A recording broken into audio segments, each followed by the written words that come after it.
Okay, silipin po naman natin ang mga pangyayari ngayon sa Makati City kung saan naroon si Bam Alegre. Bam? Jessica, pansamantalang itinigil ang canvassing dito sa Makati Coliseum para hintayin yung digital transmissions ng mga boto sa iba't ibang bahagi ng Makati. Sa pangkalahatan, merong 33 na barangay sa Makati, 20 sa District 1 at 13 naman sa District 2. Yung mga resulta na yan ipinapakita sa board na ito. Kumbaga sa mga downloads, sadyan yung status kung ilan na yung natatanggap nila so far. At nandito naman nakaupo, yung naka-blue shirt, yung CCS operator ng COMELEC. Ito yung consolidation canvassing system ng COMELEC.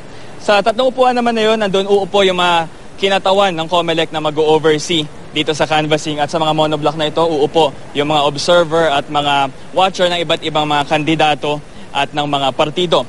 So far, ang ating transmission ay nasa 86.43% na 15 barangays out of 33 na. Medyo mabilis ito. Ang unang barangay na nagbigay ng 100% transmission ay ang Post Proper Northside sa District 1 dahil may 4 lang naman itong PCOS machines.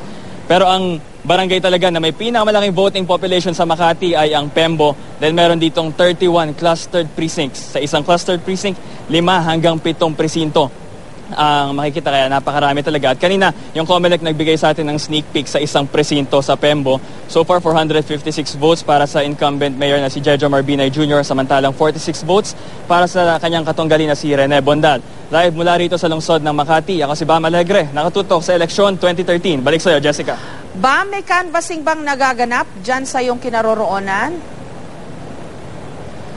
Hinihintay lamang nila yung transmissions ng mga iba't ibang boto nga, yung mga PCOS machines, pero magkakaroon dito. At sabi sa akin nung mga kinatawan ng COMELEC, posibleng as early as 2 a.m. makapagbigay na sila ng winners sa iba't ibang mga posts dito sa local government na Makati. Jessica. Okay, at dapat i-clarify natin ano po yung mga ginaganap na canvassing katulad niyang kinocover ni Bam Alegre. Yan po yung official, tama Bam? Kasi ang gumagawa niyan ay yung mga teacher, yung mga board of canvassers for each municipality. Yung inilalabas po naming figures sa inyong TV screen, yan po ay partial unofficial, hindi po yan yung official tally. Bagamat yung data po na yan ay galing pa rin sa isa sa mga server ng COMELEC. So, yung mga canvassing na gagawin in certain places na administered by the BEI and the canvassers, yun po yung official. At ang estimate po